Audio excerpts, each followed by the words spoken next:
Welcome into Sports Game. My name is Derrick, Clyburn, and I'm once again joined by John Felipe. John, how you doing today? Doing fantastic. Oh, man, it's good to hear, man. Good to hear, man. A lot of different things going on in the sports world. I mean, we got the Charlotte Hornets, we got the NFL draft coming up, March Madness, a lot of different things going on, man. It's, you know, a good time to be a sports fan, a good time to enjoy different things going on, and you know, so many different things. I mean, but first and foremost, we gotta get into the Charlotte Hornets and the way they're playing. Lately. I mean, last night they won by 44 against the Sacramento Kings. Continuing to beat down on the inferior teams like they've been. I mean, they just been basically throttling and destroying everybody the last couple of games. So good to see. But John, what did you see from the Hornets? Lately, not just last night, but lately. What did you see from No, these Hornets are honestly, it's insane to witness it. I did not think I would ever see a Hornets team that is not only like fun to watch but successful statistically. like them? uh, I think this is just unlike anything we've seen in Hornets basketball. We're number one in a variety of metrics, both win differential, offensive productivity. Like we are a team that is winning games. Like it's just it's unlike anything I'd ever seen with watching Hornets basketball. And I just started watching Hornets basketball maybe 2020-ish, so maybe 6 years. Like, but it's just so different than any of the previous teams that we had seen that it's exciting to see us be talked about amongst the NBA. Like not just amongst our team, but like Charles Barkley is talking about Yeah, us. like Like you know, nationally, everybody's saying that Hornets everybody's saying are the Hornets are fun. fun to watch, entertaining. Yeah, Yeah, and it's great to see. I'm glad to see it. That and Con Knipple is not only leading rookies in the NBA, but he's leading the entire NBA in 3-point shots. yeah, Think about that. A rookie is leading by like a large margin. Like the exactly. difference between 2 and 10 I saw was bigger than the difference between one and him and two. Like it's incredible. Especially So with all the great shooters that the NBA has at the moment too. exactly, exactly, yeah, yeah, and Lamelo's up there too. He's like at number 4. It's just, I mean, the Charlotte Hornets are producing quality basketball at this moment, and the product is just clear. Yeah, definitely. And like, I mean, last night they hit like a franchise record 26 threes against against Sacramento. That's right. Um, and they improved to 30, 38, 34. They basically tied for eighth right now in the standings. I mean, they had the same record as the Heat with the Bro, but so it's like they're moving up in the right direction, and it's feeling like they maybe even like I think they're only like two or 2.5 games back of We got five lucky seed. too. We got lucky just last night, like you were talking about. Or actually, the night before. Last night we beat Sacramento by 40 points, but the night before, the Orlando Magic lost, the Miami Heat lost, Yeah. another team lost. So it was like teams that were like right in that like 7, 8, 9 range, hmm and we're all within a couple of games. Yeah, it's just an incredible story too because the way they started the season and then like just the turnaround they had, and it's like now like nobody would have thought that they would be like in the running to be like a legit playoff team. Like No, since January 1st, we're the number 6 seed.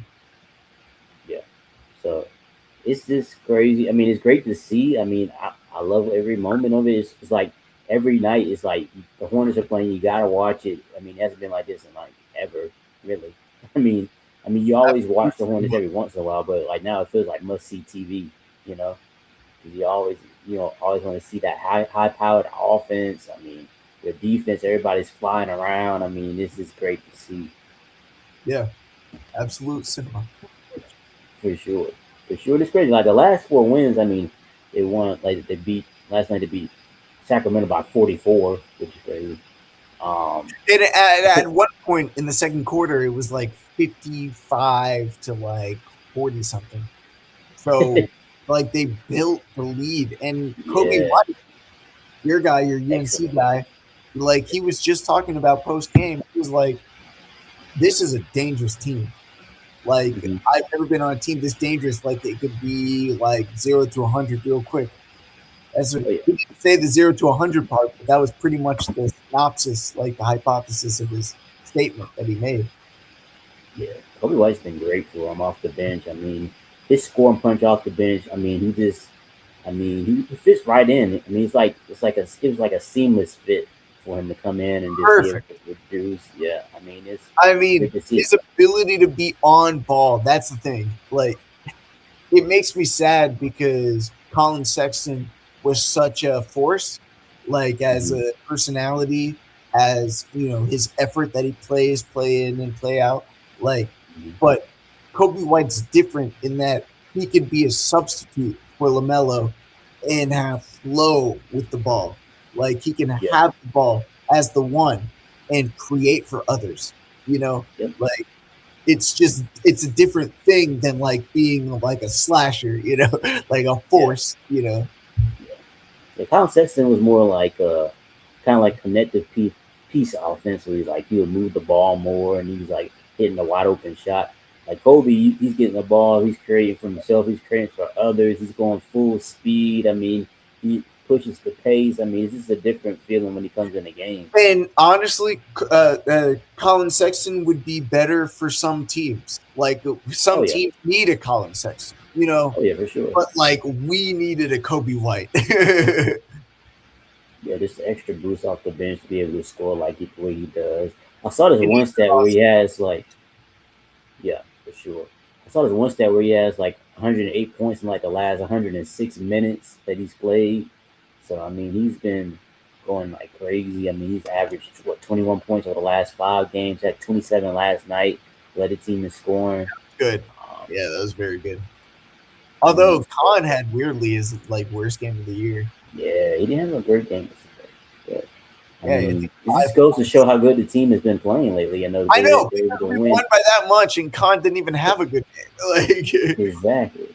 Exactly. Like I said, man, they beat the Grizzlies by 23 the other night, Magic by 19 and 30, beat Miami by 30 the other night too. So I mean, they've been beating people by a lot and wins. And then, like going back to the stats you mentioned earlier, the win differential. I mean, the point differential and wins.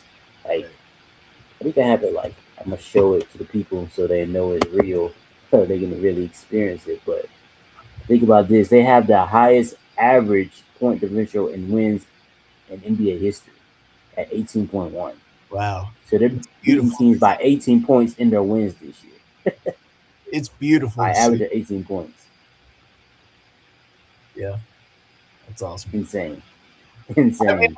it is crazy. Like, it's not just that like we transformed our season; it's that we didn't just make it where we were losing and winning. We made it so we were losing and then became one of the greatest offenses in recent history.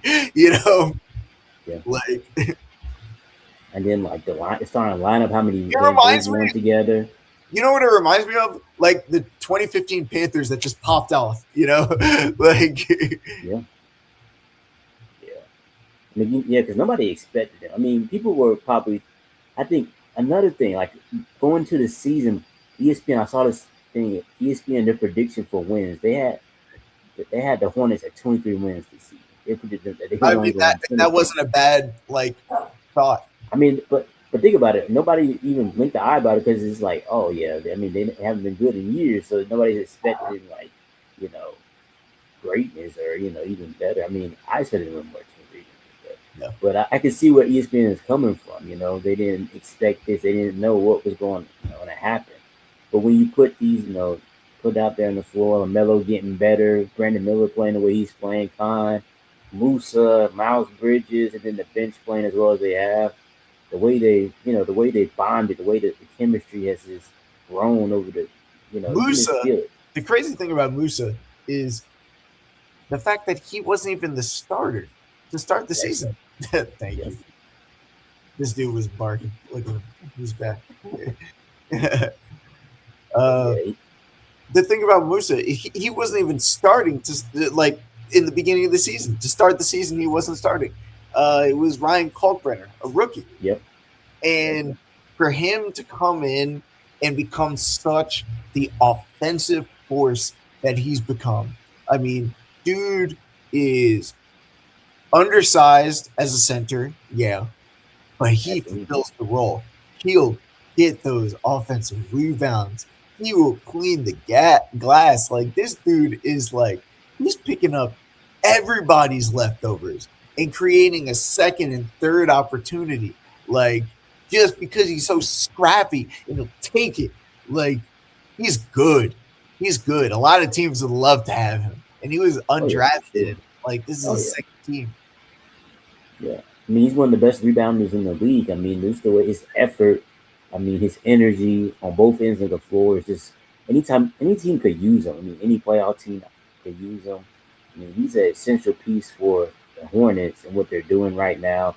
And think about it, they thought that most people thought that the Hornets, the center was the weak point. People were like, man, the Hornets don't have a center. That's what people were saying, like going into the I season. thought that, dude. It wasn't Yeah, even yeah, until like I was watching the Panthers like throughout the beginning of so I yeah, was like proud of Ryan Kalkbrenner and whatnot. And yeah, like I was like, oh good, we got a rookie. And then he got hurt, and I'm like, okay, who are we getting this two-way guy, Musa Diabate? yeah, yeah. Like I did not expect, no one expected No, all of this out of him. He wasn't even starting in the beginning of the season, you know? And then he just showed his growth. This is a Frenchman, I believe. Like mhm. he showed his growth, and my goodness, was his growth excellent. He took everything to heart. Like, dude is getting offensive rebounds like it's nobody's business. He's consistently like playing defense in the perimeter, like as a center because he's Yeah. undersized. Like, Yeah, you can switch. You can switch in and he guards and wings. Yeah, like, dude is an absolute stud that we got for free. He's like Jalen Coker. Like we got him for free. We got him for free. Like definitely. Like I said, like I mean, it's crazy. I mean, think about it. I mean, it's great the way they gel. Like I said, I mean, the Hornets. I mean, they're just bludgeoning teams. I mean, if the offense is like a well-oiled machine, it just looks like everything is so efficient and the right. ball is moving, it's popping. It's like everybody knows where everybody's going to be, and it's like everybody, like, is so confident in each other and their abilities and their skill sets, and it fits so well together. And then like defensively, they've all bought into the system that um, Charles Lee has put in, and everybody's like on one string defensively. I Right. mean, it's great to see. I mean, You like I love to see said, you love to see it for sure. I saw this one stat. It said they're like now like six in net rating in the league, for this season, which is crazy to think about it. Yeah. because of the way they started this season, So they're six right now in Dude, net like they rating. started so poorly, and because of the injuries, like, Exactly. and now Yeah. Lamelo's been healthy for like the most games since his rookie year. Like, Mhm. and then of Oh yeah. course Con Knipple shooting an NBA high 243 3-pointers, I believe it's at this point. And then Brandon Miller coming back with the cyberpunk like shoulder sleeve. Like he got his arm like rebuilt on, and he's being a stud. He's our highest Looking like scorer. it. And then Oh you yeah. add on Musa Diabate, and like it's just everything is truly coming together for the Hornets.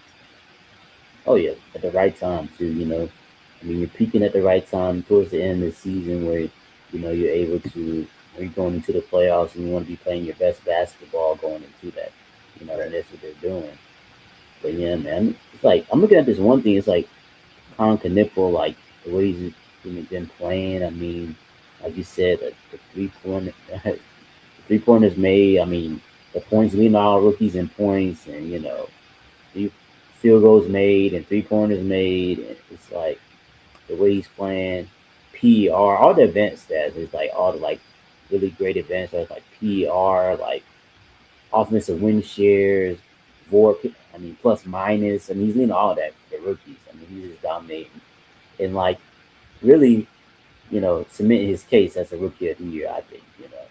Oh, certainly. I think it depends on what they prioritize in the race itself for rookie of the year, because if you're looking at efficiency and what you contributed to your team in winning, I mean, it's Conconnable all the way through. Yeah.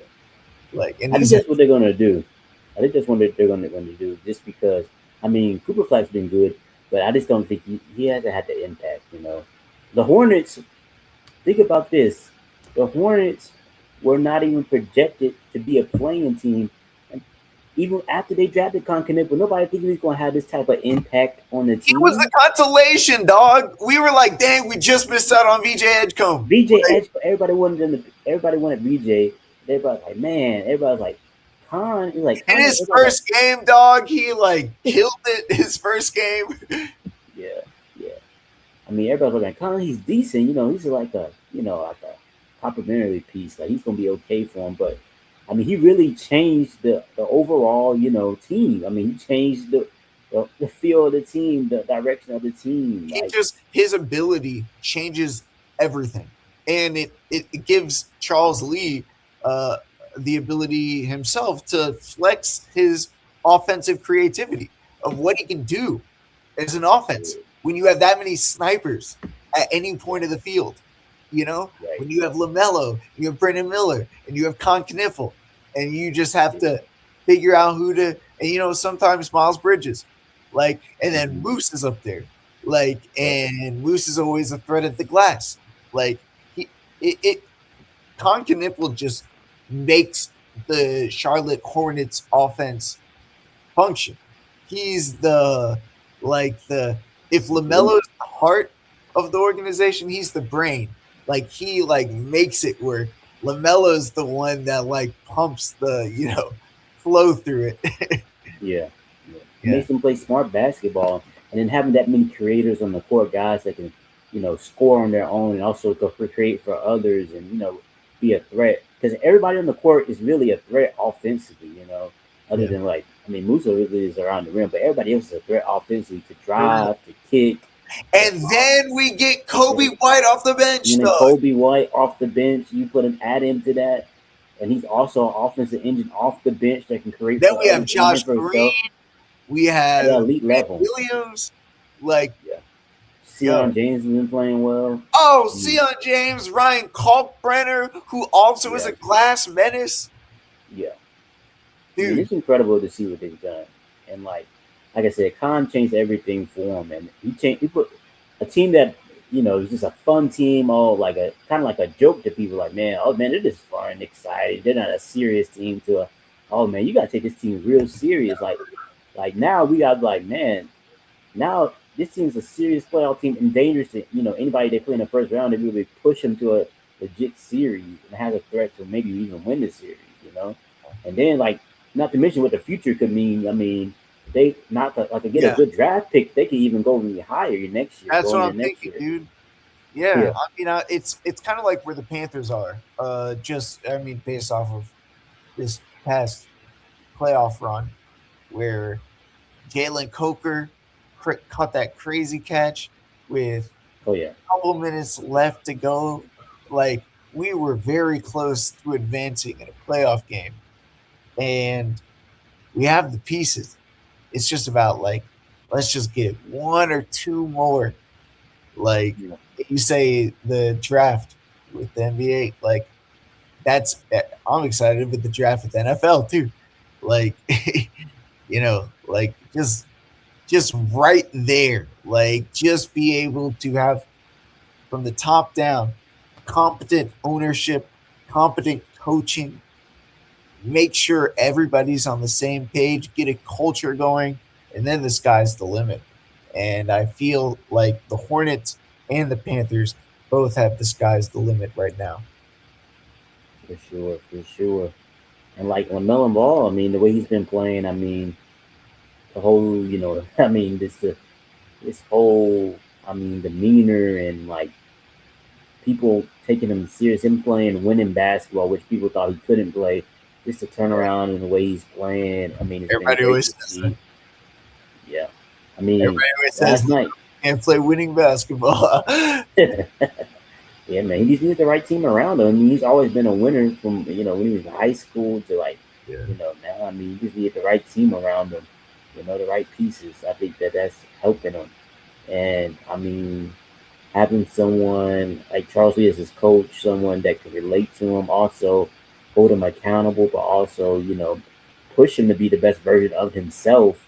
I mean, yeah, you need that and you want that. I mean, so that's great. I mean, I feel like the whole team feels that way. That Charles Lee pushes everyone to be the best version of themselves and be able to go out there and perform at a high level every single night. And he wants that. He encourages that. He preaches that. And he wants that from his team every night. But Lamelo Ball, I mean, the milestone he met last night. He's the fastest player in NBA history to reach 900 career three pointers, and Yeah, he did it I in saw that. 987 games. So I mean, I mean, he's well, third in the NBA right now. I mean, Khan's leading, but he's third. I mean that's very impressive. I mean, because like I said, I mean the type of threes he takes. I mean, he just takes like shots that nobody should be taking. I mean, he's like one footed His type threes, of three contested threes. pointers are like off the one leg, like kind of Yeah, fading yeah. backwards. Like it's Yeah, crazy. it's like horse shots almost. It's like shots that you shoot like in horse. You want Yeah, you yeah, know like make a game of it. exactly. I only Steph and like you know Luca. The people that I like shoot those kind of shots and be making them consistently. He makes Or it more like if he's falling down doing that, I think he's gonna make it more than if he just takes a standard three. if he's wide open, he needs somebody to be over there like Exactly. contesting it. Rather than open shot. But yeah, man. And it's crazy because that's it. Think another thing I saw, it said no player has ever reached 900 threes in fewer than 300 games, and he did it in 287 games. Wow. So I think the next closest person was did I write down who the next closest person was? I think their next closest person was like 303 games or something like that. So Wow. and he did it in 287. So that's crazy to think about. It He's is saying, cool too with the amount that Khan's shooting now. He not only was able to become the 3 point rookie record, but he's still going. He's like yeah, 30 shots above, 40 shots above now, Keenan Murray. oh yeah, yeah, he's killing that record. He's shattering that record for sure. Definitely. I mean, he's number one in the NBA right now. Yeah. Oh yeah. Yeah. He's had an outstanding season, and he's only he's only gonna get better. He's only That's gonna what I was get gonna better. say. Like, it's only gonna get better from here. That's the fun part. And as a team too. But yeah, man. I mean, they got some important games coming up. They play the Knicks. They play the Celtics coming up. Those are two important games. Um, I mean, 'cause like I said, I mean, in the standings, they're close, man. And it's like they might can pull it off. Maybe they don't even have to play in the play in. But Get to of course, number they need 6. some. Yeah, of course, they need some teams to lose, and I mean they're beating the teams in front of them already. So I think I'm pretty sure. I'm not totally sure they had a tiebreaker against everybody yet. I'll probably look into it and let y'all know next week. But Yeah. I think I know they beaten them recently. Miami by 30 and like Atlanta by 23 recently. Those two teams are ahead of them. So I'm gonna look and see if they got the tiebreakers in those two. Um, I don't know what was the season thing for Atlanta. Had they play Atlanta all 4 times? Do you know? We're above Atlanta in the tiebreaker. Okay, so we got that tiebreaker with Atlanta too. So I mean, so they're moving in the right direction, and got like teams like Toronto. They who's the other? Toronto is 60. Not bad. I got the standings right here. I don't know why I'm thinking about it in my head. the Hawks right now, the 6 seed, and Raptors are the 5 seed, and Philadelphia is the 7 seed. And they And then play Philly. and They Heat play Philly coming up is too, so that's an important game as well. is it Magic then Heat afterwards? Where are they at? The Where Hornets actually are above the Heat now. The Heat dropped to 10. yeah, Hornets are at 9. Orlando's at 8. let's 76ers go. at 7. Hawks at 6. And they play Philadelphia, I think, this weekend. I think they play them Saturday, so that's an important game too. So Yeah, and the crazy thing is, Hawks are at or yeah, Atlanta Hawks are at 6, and we're not that far away from them. And if we tied, we own the tiebreaker, like I was saying right, before. Like so, right. They're like only two if games back. Only 2 games back from the Hornets. games. Oh, let's go, dude. Let's go. We every game matters now. Absolutely, absolutely. Every game is important. Every game matters. Every win matters. I'm really interested to see how they approach this 3 game stretch. How they play against the Knicks. Knicks has been playing well. Yeah. Celtics obviously have been playing well. Celtics just beat OKC. I was just watching that game, so Oh, I you mean they're on a saw hot streak. the LA beat the I think it was Orlando Magic on a like a Yeah, three that was an point. exciting game. Yeah, Dog, that was crazy. I yeah, that was love it. decent. I love to see it. I love Yeah, to yeah, see it yeah. for its sake. Oh yeah, it's good for the Hornets. I mean, I'm a Brown fan, so I was rooting for the Lakers, of course, in that game. So it was good for me on both in both areas, Yeah. both ways. So yeah, man, the Hornets. It's gonna be a great ending to the season. We're gonna be intrigued, locked in. We already got our tickets to a game next week, so we'll be Let's heading go. there next week. So Yeah, the Pacers. yeah, man, all Pacers these Hornets. games are important. So we're excited to see what the Hornets are gonna do, how they continue to get better as a team in different areas, and let's see if they can make that playoff. Make it above the play-in. That should be Yeah, interesting. We'll that's be monitoring that for it would sure. be so much better to just be able to get into the playoffs and know we have 7 games because it would be heartbreaking if we just like have one bad game. You know what I mean? Yeah, yeah, yeah. I mean, every game matters, and teams are starting. Like I said, people are jockeying for position, so every game is important. Like the Celtics and Knicks, they're close in the standings too, so every game matters for them too. Like at 2 and 3, so they were trying to win every game too. So those games this weekend is going to be critical for the Hornets and those teams as well. So I'm really intrigued to see how they play in those games. And as we move along, we talked about the Panthers over the course of this offseason, free agency, what they've done, all the impressive moves they made, especially defensively.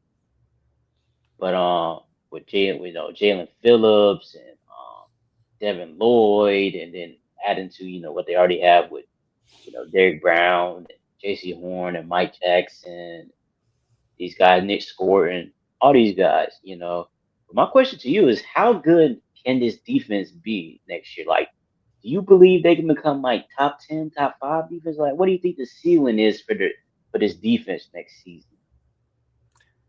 I mean, uh, to answer your first question, very. I think they'd be very good. Like this is a team that its offense was often limited by its defense's inefficiency over the last couple of years. And obviously, the offense wasn't always the most functional either. But Right. to see us fill the exact holes that we needed to, we're a playoff team that took a very good team to the brink of a division game, like divisional championship.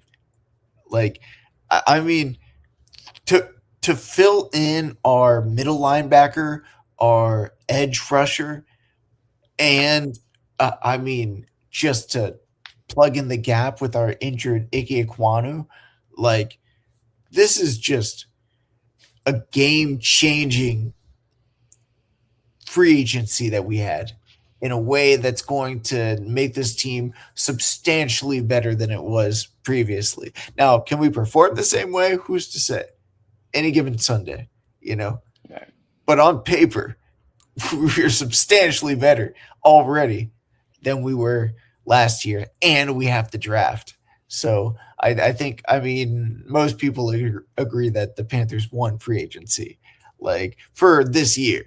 We still have to deal with Absolutely. the cap repercussions if it doesn't work out. But on paper, people are saying we won, and you know, like, but and that, and on top of that, I'm excited to have pick 19 because then we're going to be able to not even have to deal with, oh my gosh, we don't have a left tackle, we don't have a linebacker, we need edge rush help. Like, we can literally get the best player available. We can get like somebody like Kenyon Sadiq or Casey Concepcion, who we're going to talk about later. But like, it's cool to be able to have those like tools to not have to go directly to, oh, I need this, so I'm going to get it. We have a variety of options. Absolutely. And the one thing I think about when it comes to the Panthers defense last year, I think about like at the end of games, like needing someone that can close, someone that can get out of the quarterback Yeah. in like It in was crunch only time. JC. It was only JC and Mike Jack. Yeah. So having guys like bringing in Jalen Phillips, like someone like that can get out to the quarterback at a very high level, I think really cures that issue that they had last season, and I think the sack total will go up because Panthers weren't like the highest in sacks last year, but I think the sack total is going to go up. I think with Nick Scorton, getting more comfortable and Right. getting better, I think his sack total will go up as well in the teams as well. And then like having Devin Lloyd in there, you can send Yeah. him on blitzes too as well, so that should help with Oh that. man, blitzes and coverage, like, man, we got him on a deal too. Yeah. Not to mention, the Panthers are already really good at in takeaways, like one of the best teams in takeaways last season. So add It's Devin going Lloyd, to who's make JC and Mike Jack's job so much easier, dude. so much easier, so much easier. They're gonna get like, oh man, like you talk about coverage sacks, whatever the opposite of coverage sacks is, interceptions because they, Pass was so good, yeah, yeah, exactly. yeah, for sure. And it's like, um, when I think about like, I think they have all the tools to be a top 10 defense this year. Like last year, they moved up to like, I mean, they're pretty much like average, like 15th in like overall defense.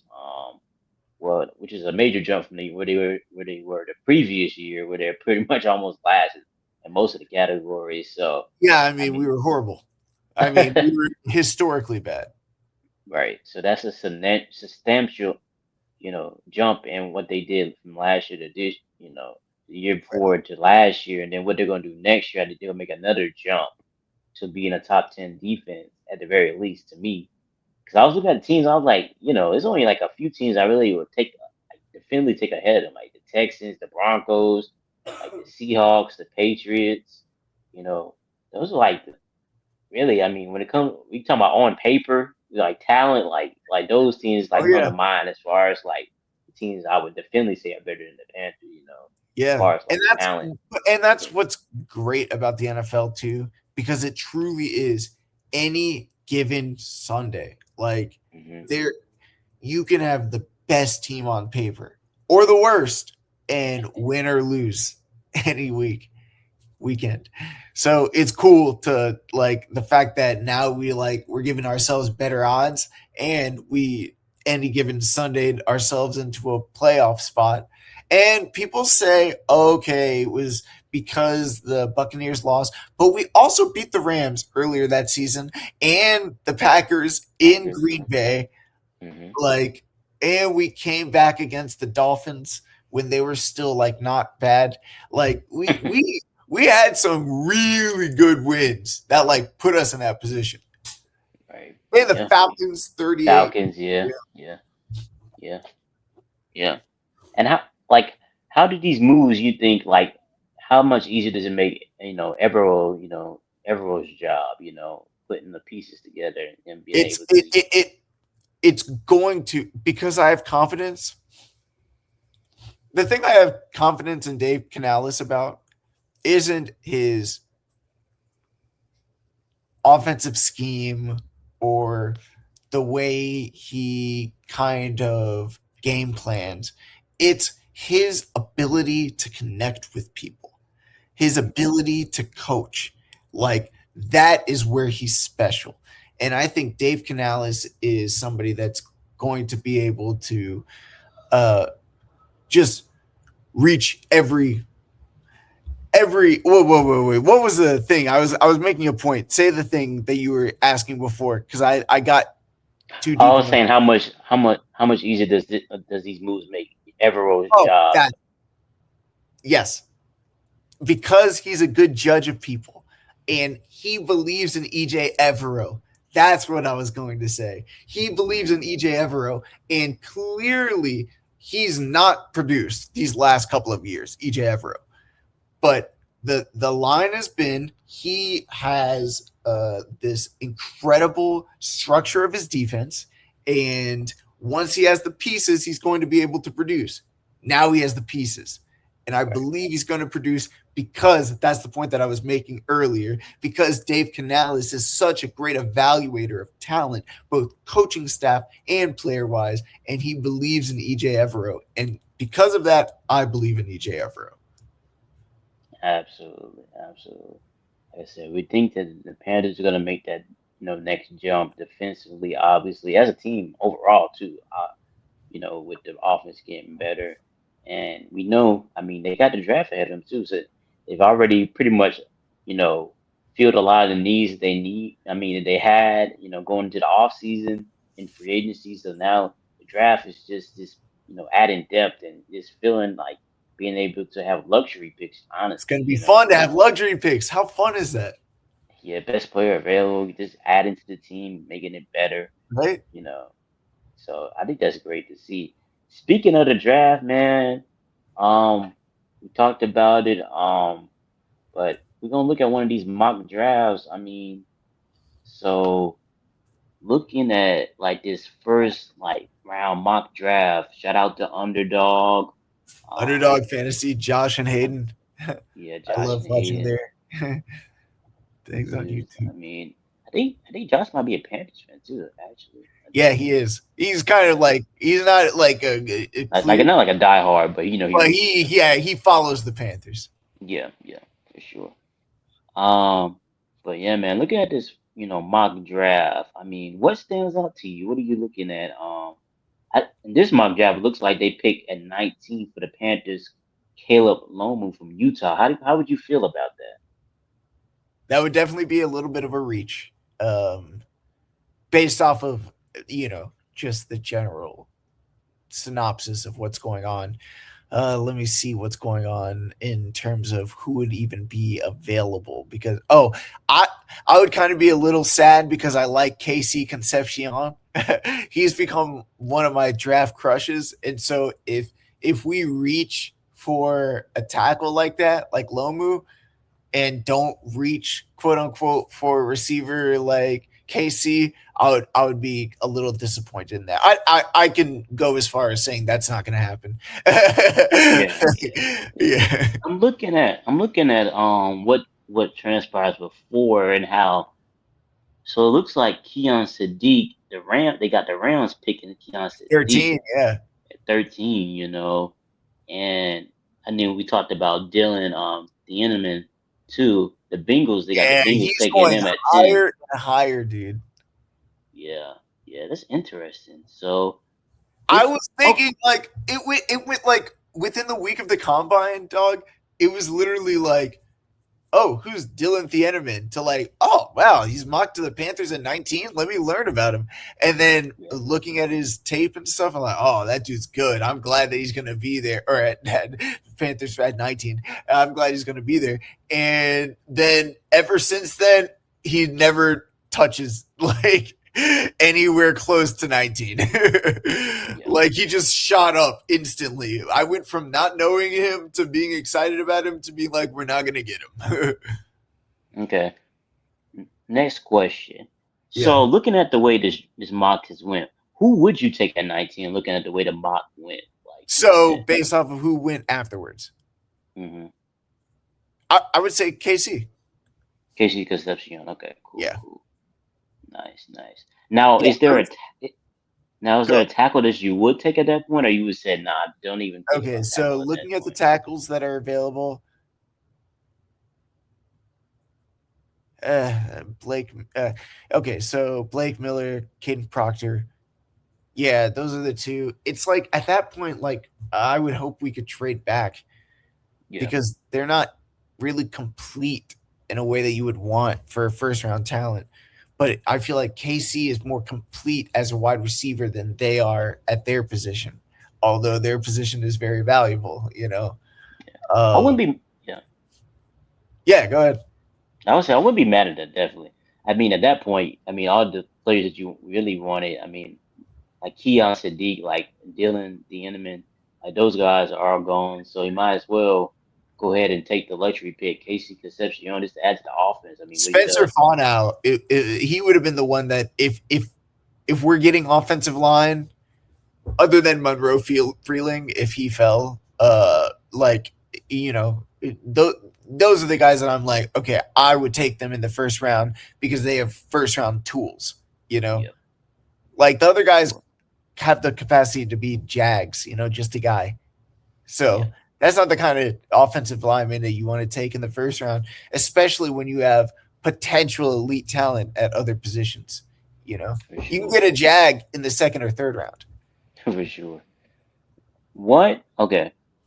What makes? What do you like about Casey Concepcion the most? What do you? That's what I asked.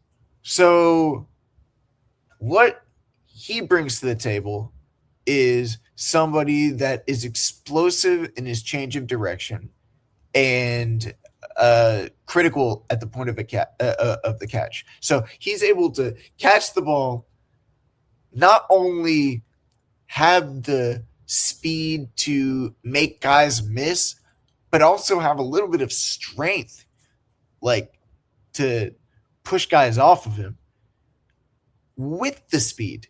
So he's kind of like Jalen Waddle with like a couple extra pounds Hmm. in terms of his frame, not in terms of the whole package. Right.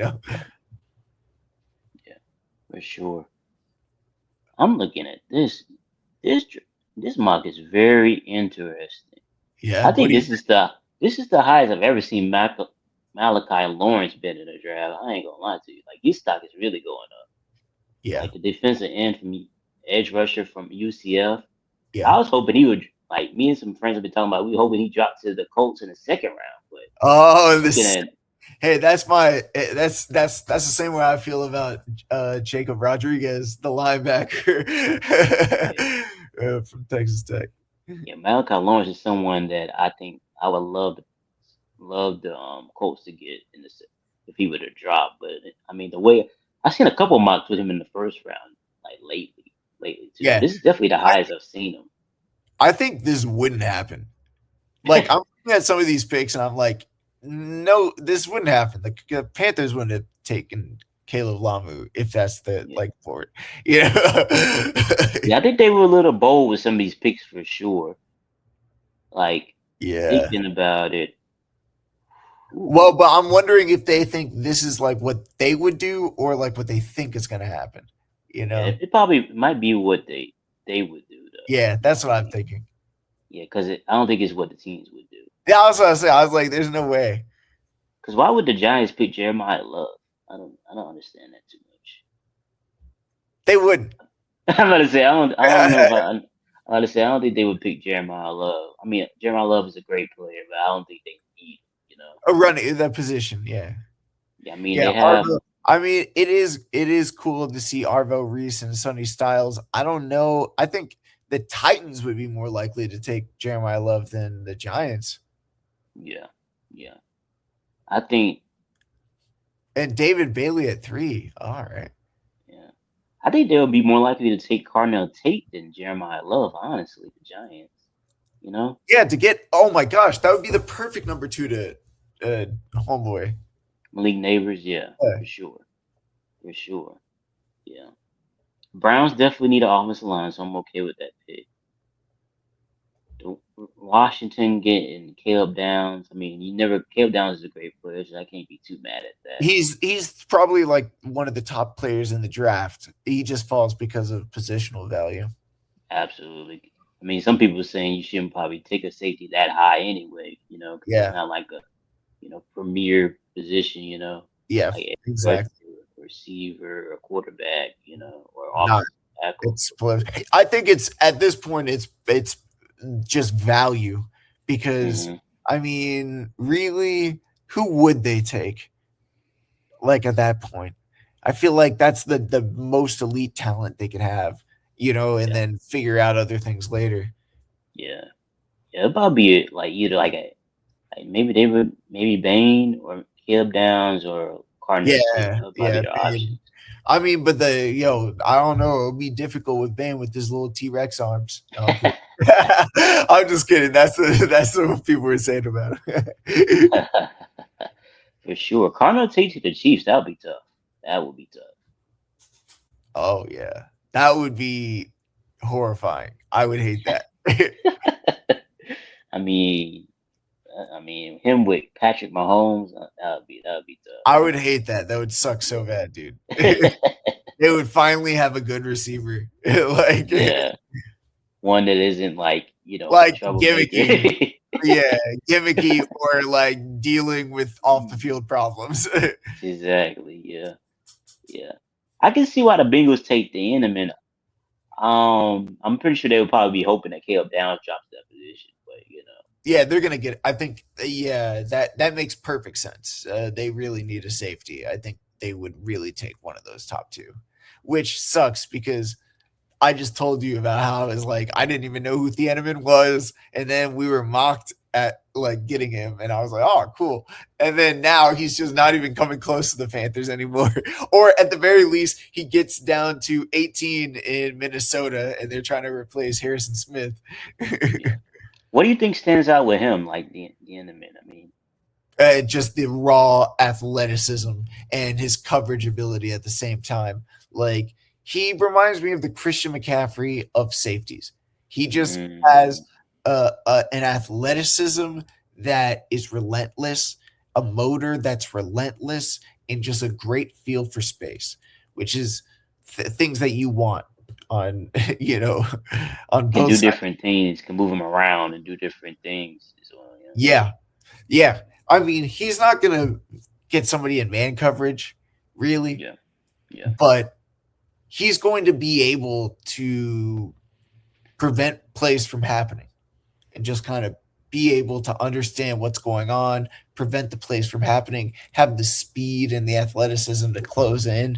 A good tackler, maybe not a short tackler, but a good tackler, like uh, like somebody that you would be hard pressed to find for the safety position.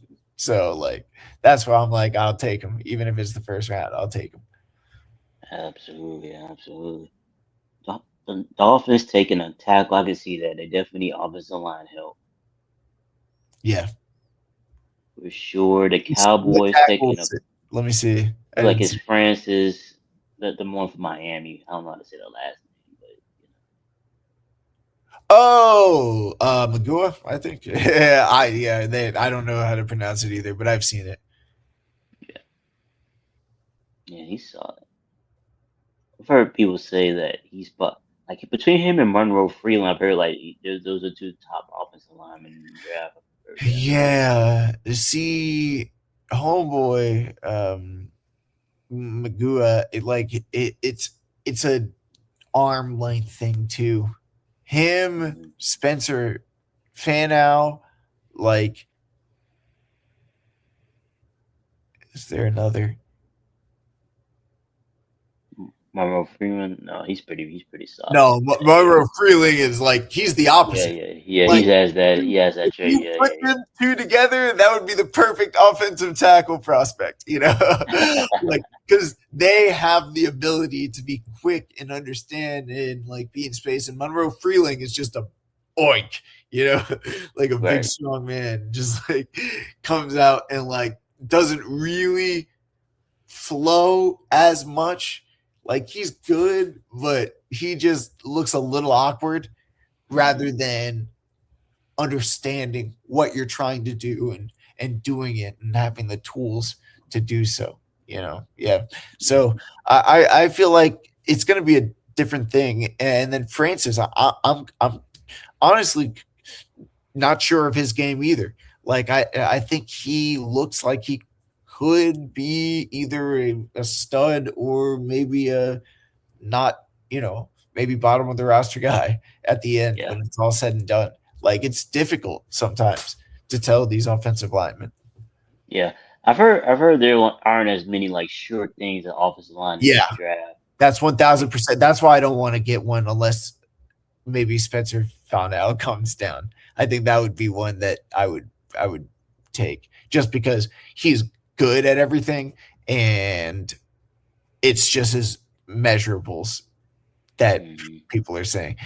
And so I will take talent that has worked and that has replicable skills other than the arm length, but it could be Will Campbell like it was, during the playoffs. mhm. So, like it could be. I thought Will Campbell was a surefire bet, like, you know, and now it's looking like no matter what you are good at and how much you care and how good you are and study and whatnot, if you don't have long enough arms, you can't do it. Maybe. So Yeah, yeah. It definitely showed his limitations. He was exposed, during that playoff yeah, in run the for play, sure, yeah, yeah, yeah, for sure. You just have to be better in certain things. I've heard people come out and like former offensive linemen come out and like say that like he can correct it, but he has to do like a certain thing like to help out. Like it has to be like he got to take a different approach than the one he's taking now. Sure. Oh, I hope that is for his case, like for Yeah, his, yeah, for sure. like. I mean, just imagine like working your whole life and being a first round pick, and like now people are looking at you like, dang, this dude sucks at his job. Like, I mean, that would be horrible. I hope that he's able to like kind of maybe it takes some remastering, some relearning of what you thought, because now you see this is the reality of the situation. Like Yeah, there are people that are bigger and stronger and faster than you, and you're going to have to like reconcile with that and stop them in a way that is effective consistently, like. for sure. So I maybe work with an O-line coach. I don't know. I don't teach it. Yeah, that's what I'm saying. Yeah, for sure.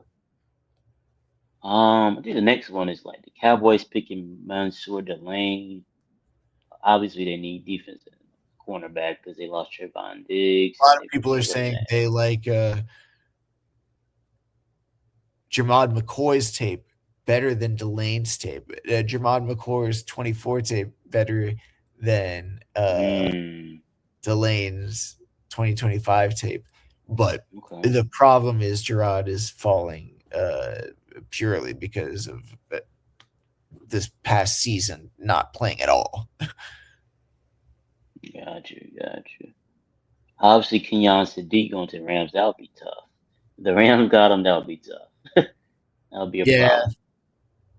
See, Kenyon is another player I'm interested in, like hypothetically, because he's someone that, like, he is incredibly explosive and bursts off the line and is a very willing blocker, but he's just so tight. Like, he's not like, and he wasn't very productive either. Like, so he's somebody that like just kind of burst off the line Yeah. and he'll run some routes, but like they're not fluid, and Hmm. he doesn't drop everything, but he doesn't catch everything either. He's just an insane athlete that if you just put him in the right place and say go, Yeah. like maybe Yeah. he'll, but I don't know if I would be too thrilled uh with my team picking him in the first round. Now, if the Panthers pick him in the first round, a month, a month from now, I'll be like, all right, let me look at all the You're good gonna things. convince yourself, I'm gonna what to convince do. myself why. For Exactly. sure. I was gonna say he kind of like the way he runs and stuff. It kind of reminds me of Zaire Leggett. Xavier Leggett, dog. That's exactly what I was gonna say, dude. So stiff, like not like a truck just ramming through, so stiff. But it takes so much to change direction. Like, Yeah, yeah. I'm about to say. I was thinking about that. I was like, man, they run similarly for him. Zaire Leggett and Keon Sadiq. Yeah, the way they move, similar. For sure. man, It's like, I mean, they're great athletes, but not for this day and age of football. Like, well, yeah, Kenyon Sadiq, I don't want to even like he could be great. Like I don't want. yeah, I'm talking about Xavier Leggett. You know. yeah, yeah. It's probably more mental with Xavier Leggett at this point for sure. Anyway, Yeah, yeah, it has to be. definitely. Spencer Fanu to the Ravens. That'll be a good pick for the Ravens, I think. Yeah, and they would. A lot of people were saying they would put him this tackle like body at center. Interesting. Yeah, If he that can happened, do he definitely could. If that happened, they would be OP because it. have like the best center in the league. Like it would almost revolutionize the center position if that works. Yeah, yeah. TJ Parker to the Buccaneers. Obviously, they need help on defense because their defense, I think they lost some pieces and their defense has been up and down the Yeah. last couple of TJ years. Parker, what do you think about him? Do you think anything about him? I feel like he is a very average prospect. Yeah, I think he had more hype going into last year than than Like he Peter actually put Woods, on tape. Yeah, he just like actually Peter put. Woods, Yeah, both the Clemson guys. Yeah. because when we go into the season, people were saying like those are like top 5, 10 picks. Yeah. I swear that was what I was hearing. Yeah. And then Well, I mean, no, that was true. I mean, that was true. And then because, well, in particular, Peter Woods just completely regressed and didn't show the strength at the combine. Like I don't know how that happened, but because that happened, he's fallen from like top 5 to like first, second round talks, and now it's going to be a project if somebody takes him in the first round. So I'm for surprised sure. to even see him there with the Bears. Yeah. Let's see the Jets. I don't know. I don't even want to try to say what that dude's name is. All of what is that dude's name? The Jets. guard from Penn State looks like. I Oh my am. god, the guard. Yeah, yeah. I know exactly who you're talking about. I'm not going to say his name either. I'll take their word for it and say the Jets need an offensive lineman. I'm not really familiar with him. He's the best offensive lineman in the draft too. Oh wow. But it's just the fact that he's a guard. He's a guard, yeah. Yeah, Mm. that Detroit taking a right tackle looks like. Never, not really familiar with this guy, John. You know anything about Max from Arizona State? he Hanakor. I actually do. Yeah, he's a big, strong guy. Somebody that just picked up football recently, like one of the more raw prospects, but has incredible body control. I believe he's from Nigeria. Mm, And nobody knows exactly how old he is because they didn't have the papers. No, I'm serious. Like his wow. age ranges from 21 to 25 on all the yeah. So I think I mean, hey, I would like him for the Panthers. He's a raw prospect and he just learned football. So it's somebody that is going to be possibly have unlimited upside. You know. Yeah. Next, like Jordan Tyson to the Vikings. I mean, that would be crazy because how many receivers do they need? I mean, they got Jordan Addison, they got Justin Jefferson. I think they're anticipating losing Jordan Addison. Oh, really? Okay, Yeah, because because they only have 1 year left on the contract. Okay, that would be that type of pick. Okay, but I mean, for 1 year, that would be a crazy, crazy offense. Oh yeah, Him and Kyler Murray. I mean, and Justin Jefferson. yeah, yeah, that would be crazy. I feel bad for all these players that are like wasting their primes, but they're not really wasting it. They're making millions of dollars just because you didn't win a Super Bowl doesn't mean it was a waste. I mean, I'm sure at this point, I mean, Kyler Murray probably is going to be the starter more than likely. Yeah, Um, so he should be able to get his numbers back this year. right. Definitely. Yeah. But I really like Jordan Tyson the way he plays. I mean, he just pops off the step. The only reason he's even making it to 18 is because of the injury history, Absolutely. and he's still injured. Like, and it's a soft tissue injury that Mm, 4 months later he's not able to do still like struggling with it. combine workouts. 4 months later with no football, like that's a cause for concern when you already had extensive injury history. Like, For sure. I don't know that I would even have Jordan Tyson on my board, to be honest. Yeah. Unless I knew like what was going Yeah, on. you gotta know. You gotta know what's going Yeah. on for sure. Yep. We already talked about the Panthers. How you feel about Caleb Lumo? Yeah. Keldrick Faulk to the Cowboys.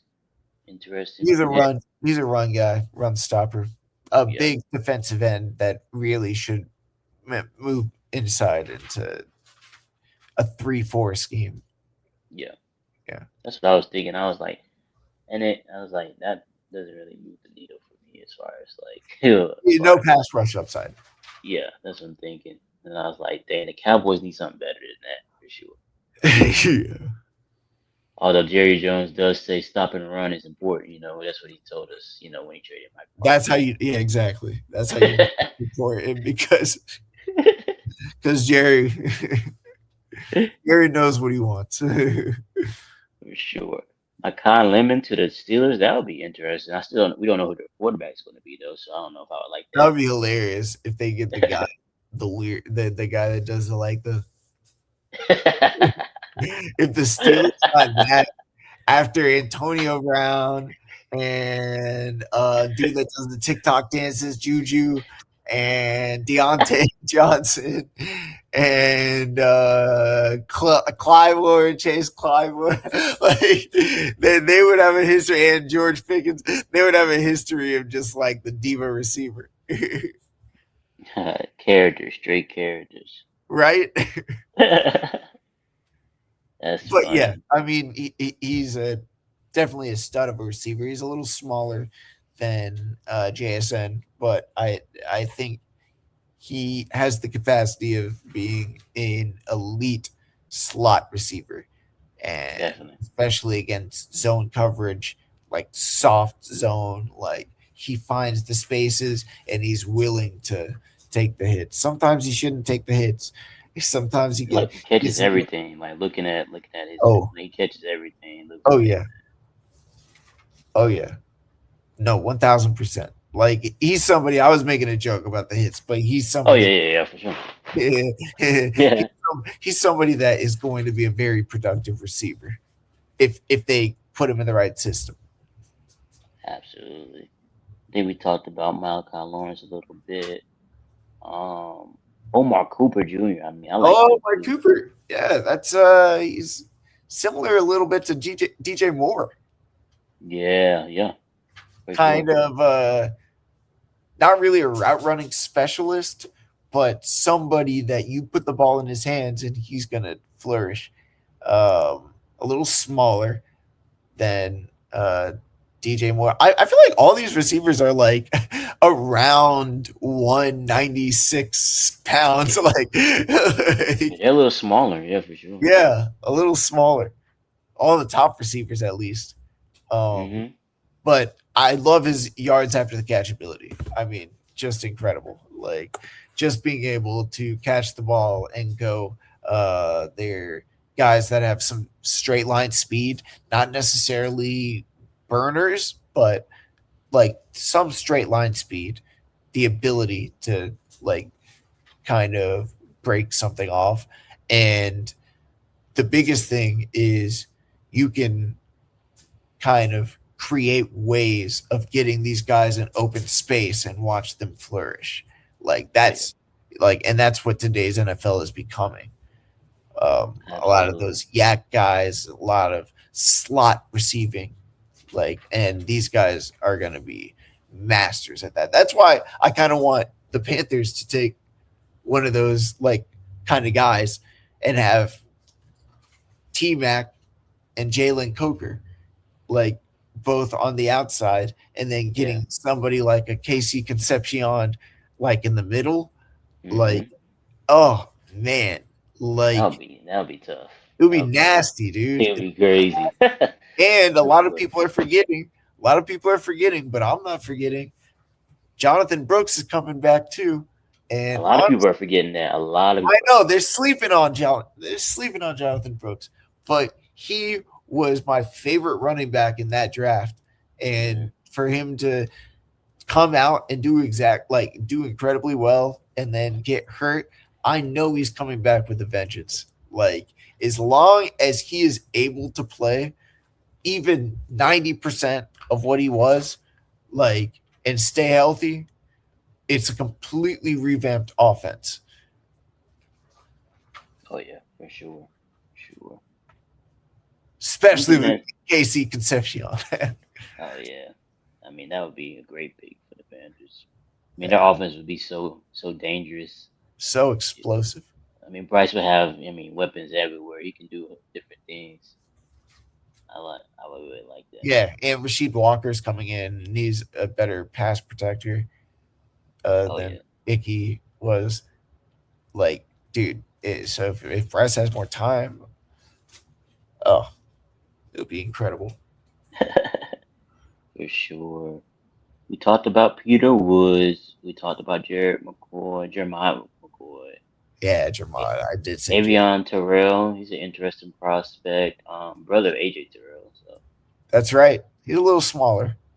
yeah, I don't think the Panthers get him just because of his size, yeah, for unless we sure. take him as a slot guy. But if we do get him, like I'm not I'm not saying I would be upset. I that he would be a great player if we did get him. But I do think that his position would be primarily inside for the type of defense we run. Like slot corner. Yeah, Yeah. yeah, yeah. I'm looking at the rest of this round. I'm interested. Interested. I think we can jump to the second round. Let's see what they All got right. second round. What we Um, got? Oh, there's 2 rounds. Oh my gosh. Ooh, I see AJ Hulsey. oh man, what guys stand out to you when you look at this? Okay. Looking at this. AJ Hulsey, the 49 to the Minnesota Vikings, which would piss me off if this actually did happen in this exact way, because I love him as a prospect and the safety from LSU, and it would have just been two picks away from us. Wow. Yeah. I love him. Chris Johnson would be a great guy to draft as a center, but I doubt he's going to make it. CJ Allen is falling. I've noticed. I think it might be the Mm, injury because CJ Allen was considered a first round linebacker. But if he continues to fall and we found him in the second round, that would be very cool. I see Jacob Rodriguez down there. I would be so sad if we didn't trade up to get him. I just want Jacob Rodriguez, dog. We got to come out of this draft with Jacob Rodriguez. Um, Chris Bell, a big height, weight, speed guy. mm. Somebody that is 6'3", I believe, maybe 6'4". Runs a 40-yard dash, big, strong, bulked up. But I don't trust those guys anymore. Ever since ever since Jonathan Mingo and Xavier Leggett. I'd rather have those smaller guys that know how to work the zone, you know. Yeah, yeah. yards at the catch guys who can do stuff with Yep. the ball in their hands. I want them to be Playmakers. I want them to be good at football, not look good and strong. Like you can look big and strong and 'Cause a lot like of those outside guys sometimes they don't pan out. Like because think they're about. just they lack the feel Hmm. of like playing football. They don't understand how to work the zones. They don't know how to like have nuance and thing. They're just literally, I big strong man. Like that's The guys that work the the zones thing. are, yeah, Okay, I'll but just say this last thing. I'm sorry. It's just you're good. hilarious because that's what Calvin Johnson did have. People think he's just big, strong, and fast. No, he was actually a great route runner too. Go on. Yeah, yeah. I was saying like the guys that work the zone or like more like yards at the catch guys, work the middle of the field. Those are like the more productive guys in the league now. Like think about Amara St. Brown, like then the guys who Exactly. got Mo, like those are like guys the most productive receivers right now. Puka Nakua. I mean guys like that you can like Amika run. Buka, Yeah. Yes. JSN. Yeah, Jason. Yeah, those dudes are like being some of the most productive guys in the NFL because the way they're able to be used in the slot and be used in different ways, creative ways to get them the ball. I mean, offenses are You evolving, and know who you I know, think is one of those guys that you could be think Jalen Coker. Jacob. I feel like he's good at any position you put him in. I'm sorry. I'm sorry. I truly believe that. Like I truly believe because he played a lot of the slot as well, and he's just good at finding space and meandering and like every route that you give him, he's going to find the open space and be great at the catch point. Which is why we're trying to put him at Z now because he's so great at the catch point. But he's also a stud in the slot. That's where you got to start. Hmm. For sure, for sure. I'm looking at this draft. The Colts they pick at 47. Obviously, the mock is going on. Few of the dudes I like R. are being Mason picked, Thomas. huh? Yeah, You said the Mason Colts Thomas. at R. Mason Thomas. Yeah, he's solid. He's solid.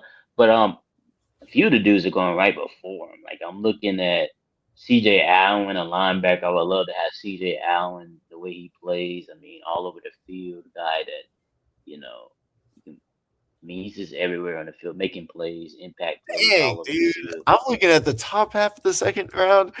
I would be so sad if all these guys made it to the second round. I'm like, oh, I would love Emmanuel McNeil Warren. I would love Caden McDowell Donald. I would love Christian Miller, CJ Yeah, Allen, yeah, Jacob Rodriguez. If they all went before the Panthers pick and they were available, I would have been like, all right, you guys should have traded up. yeah, for sure. I like Cassius Howell too. The edge from Okay, Texas A&M. Steve Messidor, that's not going to happen. That's a first round pick. That's wild because he's 25. I think that's the only reason he would fall that far.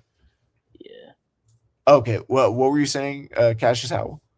yeah, I like him too. Like, Oh, he's another first round. Like a lot of people are saying, a first round pick. yeah, like I like him. He's fluid. I mean, he nice get off. I mean, off the edge, makes plays. I Speed just guy, like how, yeah, lot strong too. He's got like a an explosiveness. absolutely. You can just see it. Like he just pops off the edge. Like he just speed rush. I mean, extremely good. Yeah, I actually do. I like Jeremy Bernard too, the receiver from Alabama. Alabama, yeah. Yeah, he falls into that mode like the receivers we've been talking about. A guy that it can catch play zone, like knows where to be in the zone, and I love his name, Jeremy. Jeremy, It's like Jeremy, but like better, Jeremy. Jeremy. Yeah, but he's a guy that yards after catch guy. You can get in the ball in different ways. I mean, Alabama was using them like as a running back. Sometimes they would hand the ball off to him. I mean, they're using so many different ways to get in the ball. I mean, he has excellent feel. Like I was telling you, work in the middle of the field. I mean, he moves the chains. We need that type of guy. Now that Michael Pittman's like gone, I mean, we have Josh Downs too, but adding another guy like that would be good too. Having someone that can, a home run hitter from Yep. like intermediate, like you can just give him the ball, he can hit it, hit his Yeah. head on the goalpost. Because we already got Alec Pierce, he's going to be stretching the I field mean, downfield. look at the Lions with Jameson Williams. Like, Yeah. Oh yeah. I mean, another Alabama receiver. They all play similar. Like I feel like him, Jameson Williams, like Calvin Ridley, those guys, they play pretty similar, and they're all pretty good route runners too. I like that about them yeah, too. Like Alabama, like they have those yeah. guys. That like the way you described the offenses that do like have a home run hitter. It just makes perfect sense for the Panthers to get one of these guys. Yeah. Like end up with T Mac, offensive rookie of the year, Jalen Coker, Bonafide Z, and then Hmm. Casey Concepcion, or maybe one of these other guys. I don't know. I don't know. I Yeah. don't know if I would trust Jordan Tyson with Oh his yeah. The injuries hurt him for sure. medicals. I just wouldn't trust. I wouldn't put a lottery ticket for an idea, but they Hmm. know. It's not an idea for them. But like the fact that he's not running like 4 months after a hamstring tells me that there's something more to the story. Not just because of that, but also based off of like every year he just had an injury like over and over again. And he's had injury history with the hamstring in particular. So I'm like, I don't know, man. Like, I don't want to spend a first round pick on an idea. Like, how awesome would this be? Like, You want like a I sure want it thing to in the be, first round. yeah, I want it to be like, like we're able to know for certain that this You player, want to be able to contribute. A first rounder should be able to contribute right away. yeah, In the season, like during the season, like at some point during the season, he should be able to pop at least. yeah. Oh, what do you think about Denzel Boston? Speaking of receivers, Hmm. do I you know? like him. Yeah, I like him. I mean, I think he's pretty fluid. Route runner. I mean, someone like an outside receiver. I saw. That's Yeah, yeah, exactly. Big body kind of guy. I saw mhm. Chris Sims said he was his number one receiver. Oh wow, really? He always Wild. has. He always He has always has weird wild takes. takes. Yeah, I'm he gonna always. say his takes always a little too much. I mean, Carter and Tate. Well, what I he mean, does is he like says he doesn't like look at anybody's like rankings or anything hmm and tries to avoid herd mentality. But I think he leans a little too much into like let me be like divisive, like let me cause like some like yeah, it's just because hey, we're talking everything's about it. Like yeah, everything's off the wall with him to me. I'd be like, okay, bro. Like it'd be like a simple thing, and he goes like all the way over here with, and I'm like, how did you get that opinion about that? Like like why yeah, did you come up? Like how did you come up with that? yeah, it sounds Okay. a little provocative for the sake of being provocative sometimes. Yeah. Jacob Rodriguez going 46 right before the 47 pick, that would not sit right with me. I was like, because I'll be so excited. I'm like, Jacob Rodriguez for the Ah, Butters. And, they're like, he's right there. oh, man, no. Because we need a linebacker bad. When I Oh tell you we yeah, need I'm a surprised you linebacker didn't get one bad, in free agency. I'm surprised you traded Zaire Franklin. don't get me started on what we've done on free Why agency. did that happen? I don't even understand. Zaire Franklin was a cap. It was for cap space. They Calf had to caps. catch him. Okay, calf Yeah, caps. yeah, that was for that. But they still haven't really addressed it too much. And like, not with a starting caliber linebacker, in my opinion. Um, these like the guys. I think they got like a couple guys, but they're like rotational pieces or guys who are unproven, haven't really produced. So it's like, okay, you're banking on like, I guess they're banking on the fact that like our system we have some of like the best produced like guys with the most tackles in the league, kind of like being Uh, like Zaire Franklin. Like he wasn't like nobody expected him to like lead the league in tackles, but he right. did. And so they feel like the system is just you can just put anybody in the system and they can produce or be productive. I mean, I think that's what they feel like, because we use I like mean, late round hey, picks and I mean, if that's really their system, that would be. I mean, that would actually, if it works, then it works.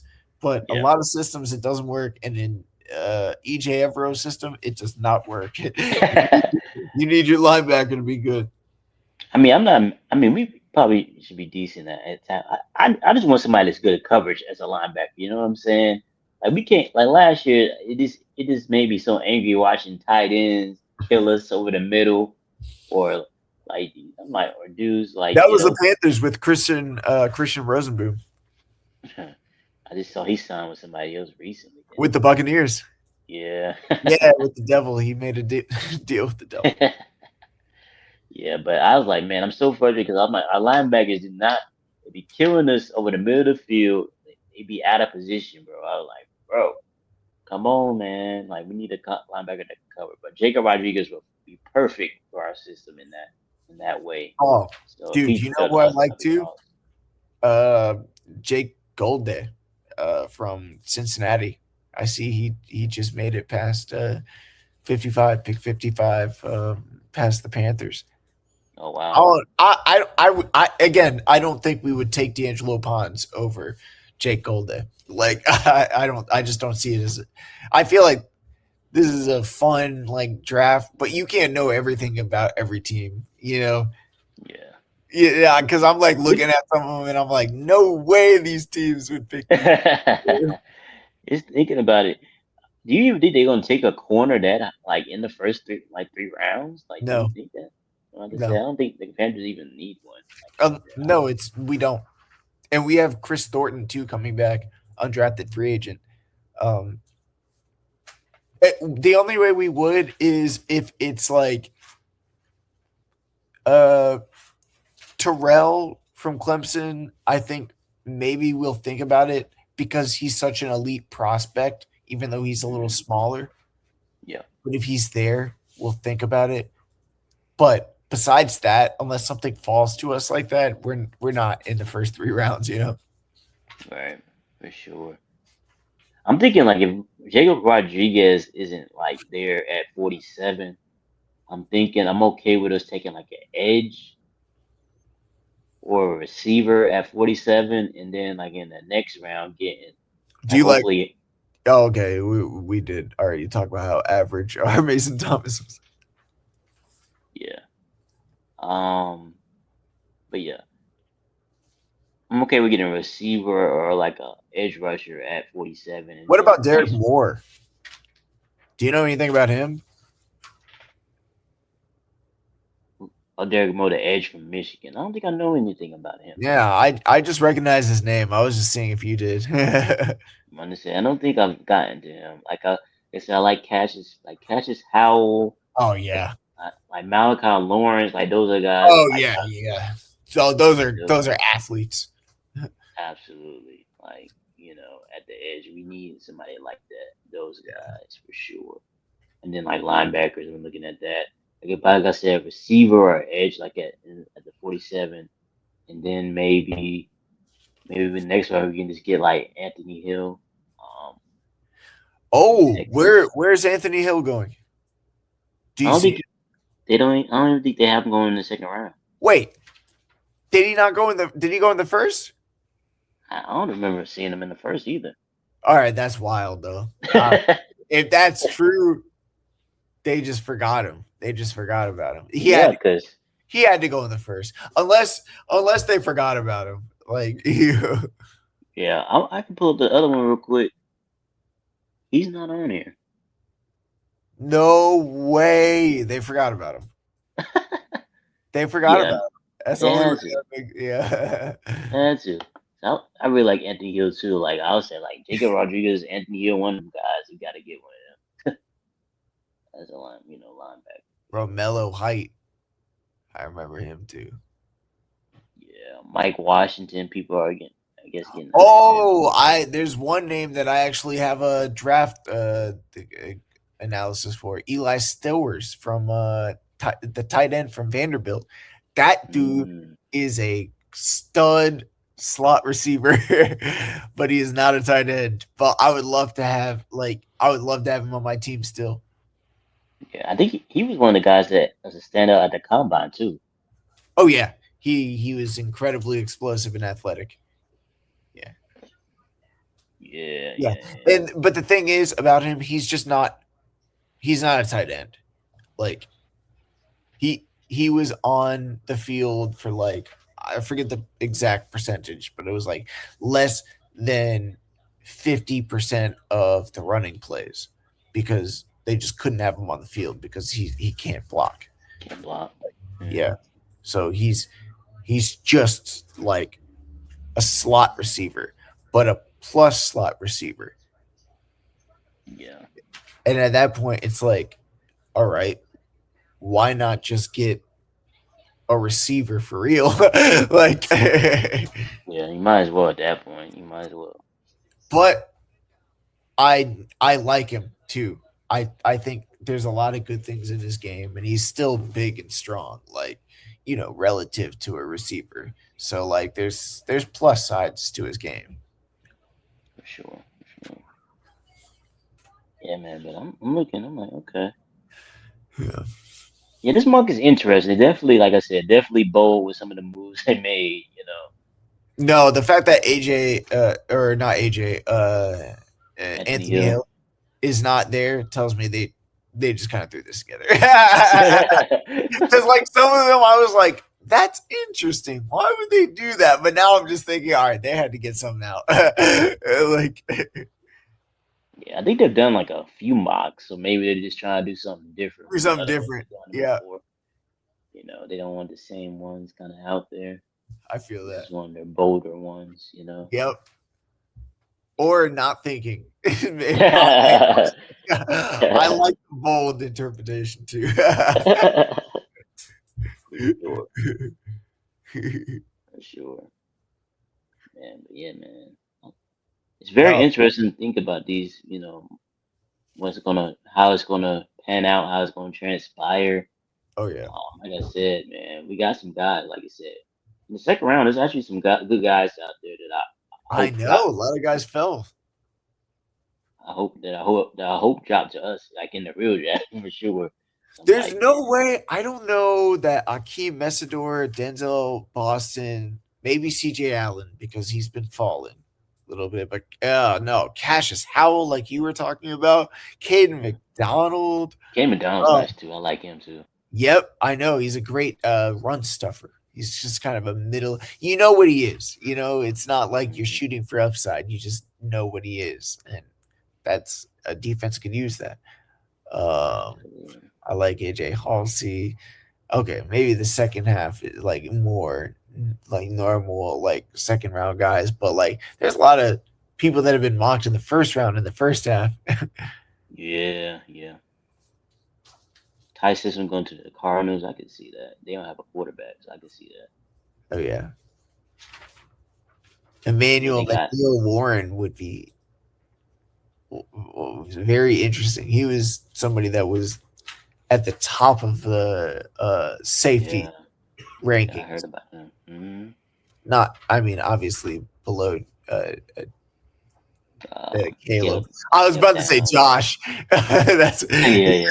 Caleb Downs and Jonathan have been yeah, below them, but yeah, after them, he was right after them yeah. for sure. For sure. Yeah, man. Were there any other prospects you had that you liked that weren't on this list, or what do you think?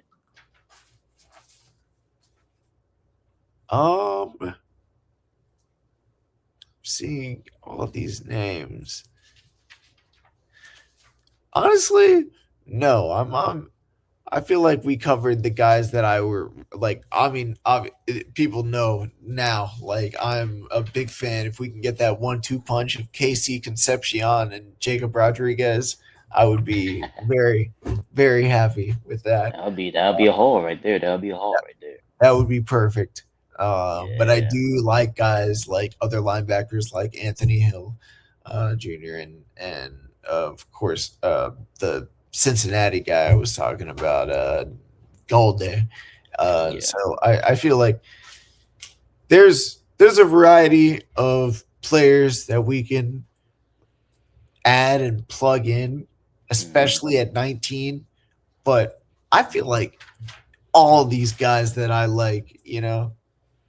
we could do something. We could do something. We did it in free agency. Like now, let's just anybody that we plug in, I'm gonna be a fan of. I'm gonna believe in the process, and it'll For be sure. good. Yeah. I think depending on how it goes, I think I mean if we can, we get. I mean if there are guys in there, you know, trade back and get an extra pick, man, because we didn't get a first round pick, so we might need an extra pick anyway, you know. Easier said than done. That's the thing. Like I want to trade back in the from 19 in the first round, but it's like, do people want to trade back or trade forward with us? Definitely, definitely. Yeah, man. The draft is gonna be interesting, and we're excited about it. We'll be monitoring it. We'll continue to give our prospects that we like, and we can as we continue to study different prospects. And we're excited about what the Panthers and Colts are going to do. You know, Colts really need to knock this draft out of the park because free agency has been underwhelming. You know, they didn't meet they fill every need that we needed. And Right. linebacker and edge rush, I don't know what they're doing. Hopefully, they can make a moves. We'll I see what feel like happens with if that. CJ Allen really is not hurt and falls that far, man, if I'm the Colts, I trade up and try to get him. Hey, I'm with that too. If it's warranted, for sure. We definitely need a linebacker. Bad, bad. So yeah, I'm with that for sure. Yeah, man. All right, man. Let's move along. We almost finished, but I wanted to definitely talk about Hubert Davis, who was fired from UNC over the week. Well, literally yesterday, not even over the weekend. Yesterday, Tuesday night. Um, it wasn't a shock, but it was just definitely a move that it shows change like is coming. Like North Carolina has been over the last couple of years hasn't like been up to the standard that they want to be, or to the level we've been at in the This past. is Like the first one after the legendary coach Roy, Roy. yeah, after Roy, yep, because Roy actually handpicked him. He actually you know picked him as a successor. He said this is the guy he wanted to coach, but it didn't go as planned. Hubert came in. He was a first time head coach. He was assistant coach for 9 years under Roy, but his first time being a head coach. And I thought that the first mistake he made was not having an experienced coaching staff. I mean, coaches he had on the bench were coaches in the past, but they have no winning experience. Like he didn't have a former head coach that had experience, winning. And I thought it hurt him like in different situations, like his in-game adjustments as far as like controlling the game, being able to stop runs and being able to Right. make adjustments in critical moments. Because even in his first year, I mean, we made it to the national championship, but we lost, and we were up 15 in the second half, and still lost the game. You That's know, wild. I didn't even know yeah.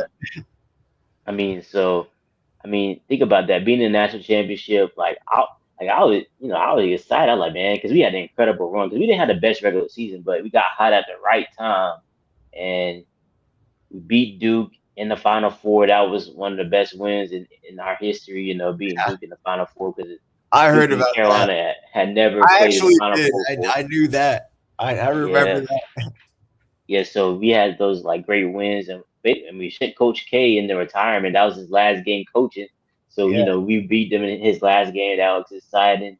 And then we were so close to winning the national championship. Like I remember texting my friends, and we was so excited, and we was like, a couple of my friends was like, hold on, the game isn't over yet. We can't be celebrating too fast, No, you that's why know. you can't do that. You can't let it in your psyche. But yeah, and then I was thinking to myself, I agree with that, but I'm like, I didn't really say anything. I was just like, yeah, we're doing well right now. And I'm like, And then somebody's like, "Well, we can't blow this lead." I'm like, I hope we don't blow a 15-point lead. Good gracious, like what would we doing if that would have happened? We're playing so well at that time, and I'm just like, everybody winning another national championship. We blew it at the end, and I just hated it because it didn't work out. But after that, the next year we were projected to be we were the preseason #1 team in the country going into that season, and we ended up missing the tournament like completely. So that was a total disaster. Some people wanted Hubert fired after that, because we were #1 Hey, seed, preseason #1, then didn't make the tournament at all because at North I Carolina, mean, but like, why wouldn't they make the tournament? Is that the first time in a while that they didn't? yeah, it was the first time in a long time. Like, yeah, so Why? What happened? like the team just didn't play well, like up to their standards. Like it didn't fit. Like, Yeah, they were kind of they like, good players, like draft I mean, players? the players were good, but they didn't play up to their level. Like they Was played like anybody, worse. Hmm? was anybody drafted from there, from that team? Like, From and that then team, the one that made the championship run, or no, that the one after. the one after. I mean, well, so not from that. Well, I mean, a couple of them. Let's see. I would say one player got drafted. The other two are like in the G League now. It's Oh, okay, like actually like three or four players like in the G League now. okay, But still quality. yeah, they were quality players. They just didn't play up to the level that they were supposed to play, and like it just didn't fit like that season. Right. Like R- like RJ Davis, Caleb Love, they shot like 30% from 37% from the field. Like think about that as guards shooting that bad. Think about your guards shooting like that bad from the field. Like you can't win with that. And like the Now you spacing gotta was get centers horrible. to start shooting 3-pointers. Yeah, they were shooting like 20% from three, 20-something% from three too. So it was like, I mean, they just didn't shoot the ball well. That season did not go well at all. But then in 2024, he made up for Hubert. They got a team together. We were a #1 seed in the NCAA tournament, but we lost in the Sweet 16. But like, it's okay. But I had a good season. Thought that we should have went further, but it didn't work out that way. So we're then the next season we were we barely made the tournament. We was basically like the last team to make the tournament, like literally. That's what they said. They said North Carolina was the last team to make the tournament in 2024.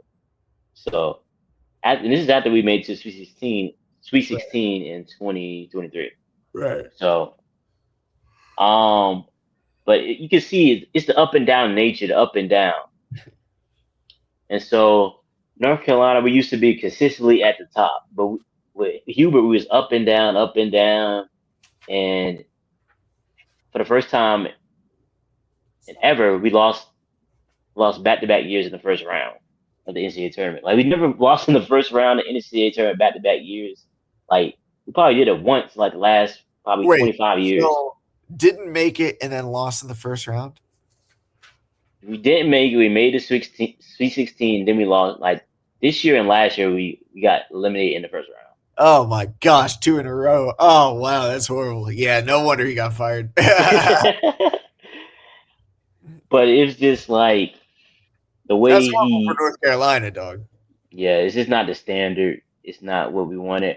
And while I think that Hubert, he put his best foot forward, I just think that his in-game coaching mistakes led to a lot of his downfall because he wasn't able to help his team win. And like That's the thing that people don't like look at. I feel like people look a lot at intangibles about coaching. They look at like well, he who's had all that. He was great at the that.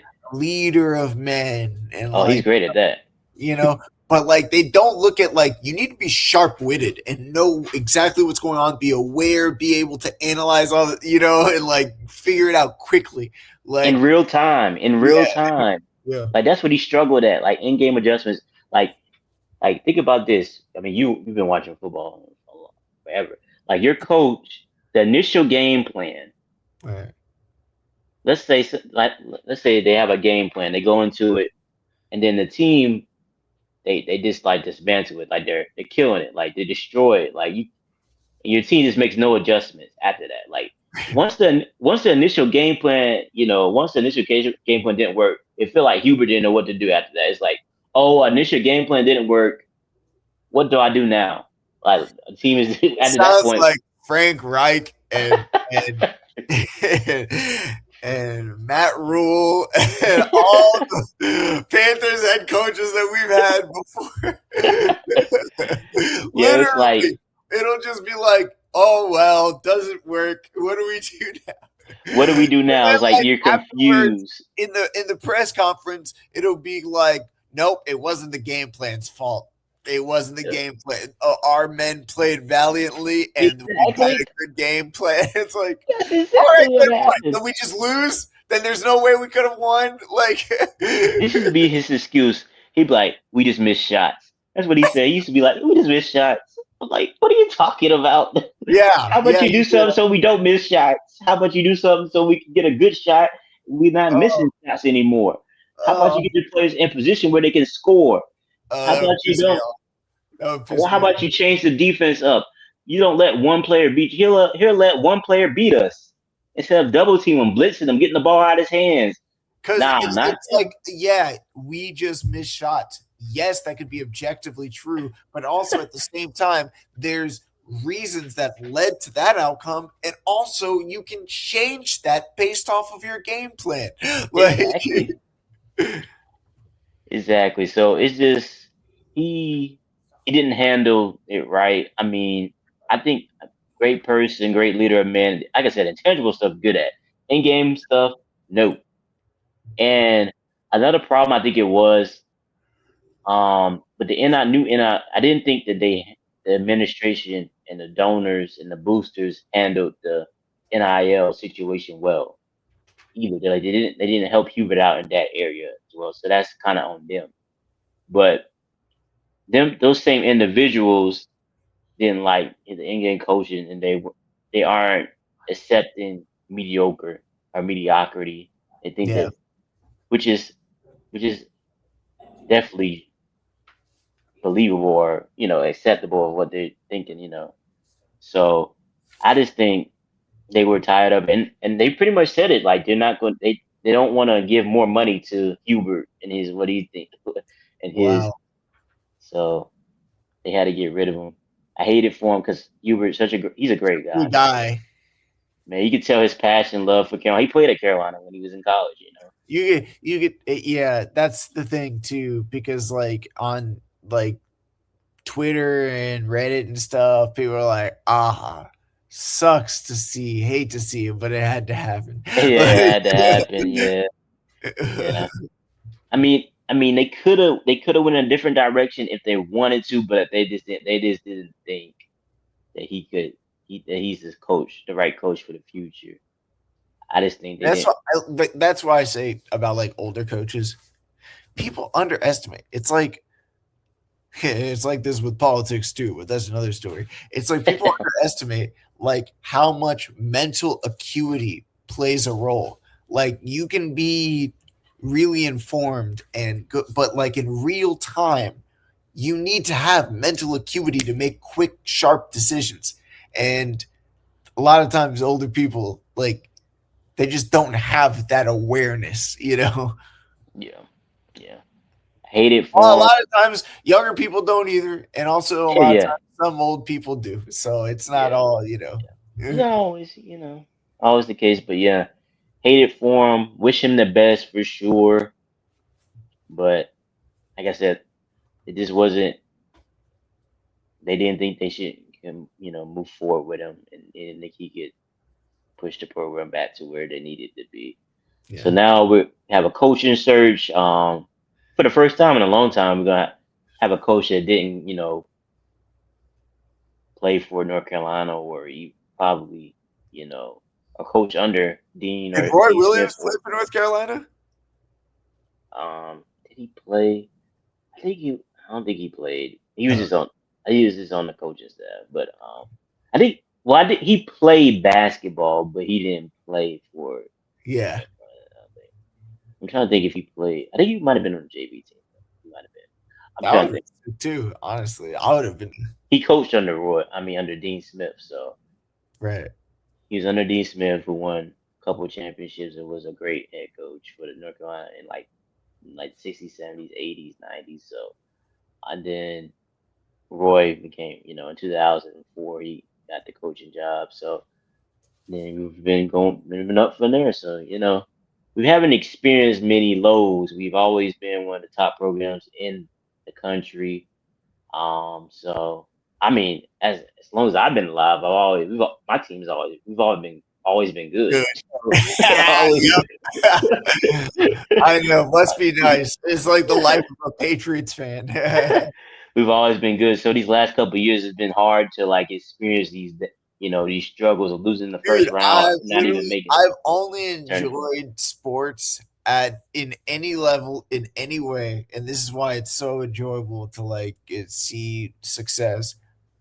Only suffering. I've Dang, only known it to be horrible, and then maybe sometimes we'll be good, and then maybe sometimes we'll go to the Super Bowl and lose in a heartbreaking fashion. mhm. Like, Yeah, yeah.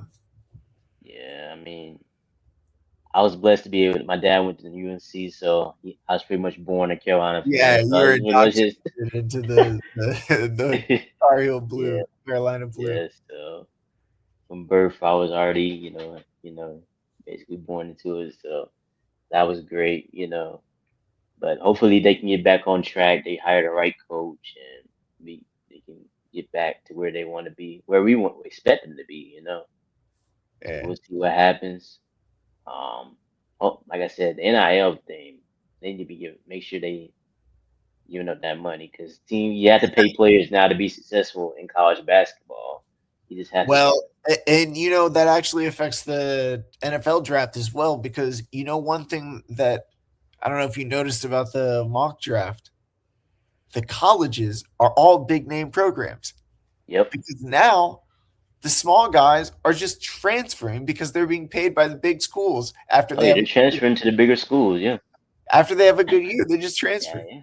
Right. And Exactly. so now it's starting to affect the NFL draft. You just see Alabama, Ohio State, Michigan, Yep.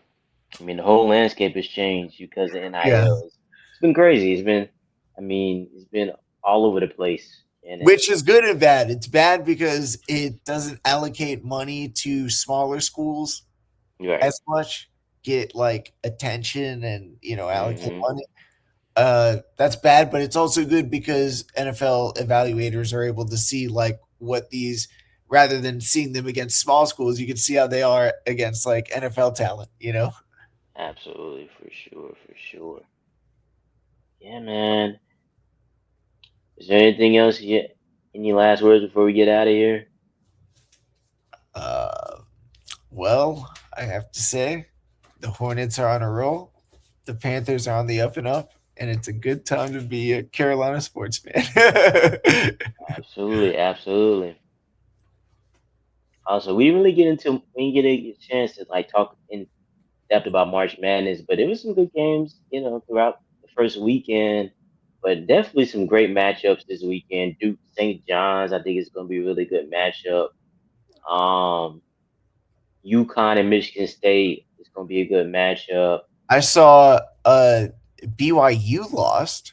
Yeah, Uh, BYU DJ lost to Texas. Ayubante, is that his name? AJ DeBonsa, yeah, AJ That, DeBonsa. yeah. Okay, exactly that. The guy that's like projected to be a top pick. That's his team, and Yeah, they he lost. lost the first He round. had 35 though. He had Yeah, 35. yeah, and then the rest of his team had 36. I saw. Yeah, yeah, yeah. So, um, like remember I told you that the team wasn't good without the other good. They lost one of the The other guy, good players to ACL injury. Ryan Saunders, he got hurt, and then the was it a team. guard or was that Yeah, a? yeah, yeah. He was a shooting guard. Like he was a shooter. He did he played defense too. So they needed him for sure. Like I said, they just weren't the same after he got hurt. And then the coach, like I said, he's been terrible since like he left. Like I swear, I don't know what they're doing. But they just didn't have enough. Texas has been playing extremely well. Like Texas, they're in the Sweet 16. Like nobody expected them to be the Sweet 16. Like and like they beat who did they beat in the second round? They beat Gonzaga in the second round. Nobody expected them to beat Gonzaga. So I only It, know Gonzaga from March Madness.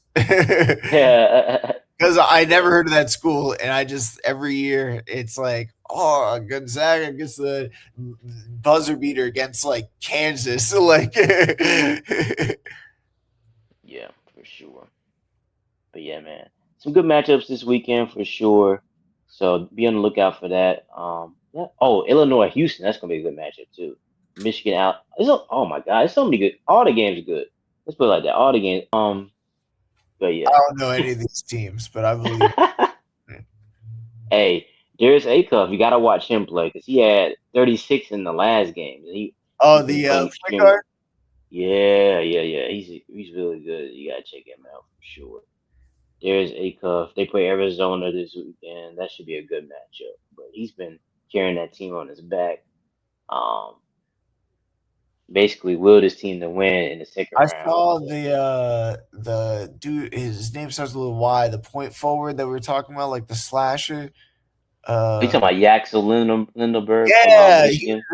they were saying. I saw a couple of mock drafts that had him to the Hornets. Oh wow, yeah. I mean, yeah, that'd be solid. I wouldn't be mad at that. Well, what do you He, think? that's not a bad move. That's not a bad move. Well, what's your like? Do you think there's like a downside? Mm, I mean, he wouldn't be bad because I think that he could fit into what the Hornets are already doing. Like they don't need him to come in and be no star. I And think like he's the one downside is he's like older, right?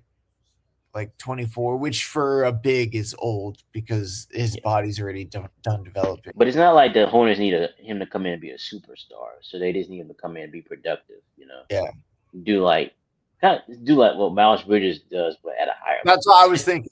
Yeah, That's yeah, dude. I was just thinking of a Miles Bridges replacement, but like it's easier said than done though, because like Miles Bridges is like whatever he is off the field, he's a great teammate on the yeah, yeah. I mean, like I said, that'd be a solid pick. That's a good pick because that definitely would be the position they would need to address. Well, not necessarily, not that Miles Bridges is bad, but having like someone like that to come in and like learn from Miles Bridges and to be able to take over that role, it's right. interesting. Definitely, I like that one. Might be another player. I can't think of him right now, but I might find a better player that might can fit. But we don't know what pick they're going to be yet, so it's kind of hard to Yeah, say. right. Yeah. So, so once we figure out what Hopefully pick, very late oh because yeah, we one, win the yeah, entire NBA championship now. at least go to a like a 7 game playoff. That would be fun. It would be fun, just like yeah, the Panthers. Like it was fun to just watch them like in the playoffs. definitely, definitely hoping they do that. But yeah, man. As we get out of here, as we always say, keep pounding for the shoe. Go Colts, go Hornets. Y'all have a good week.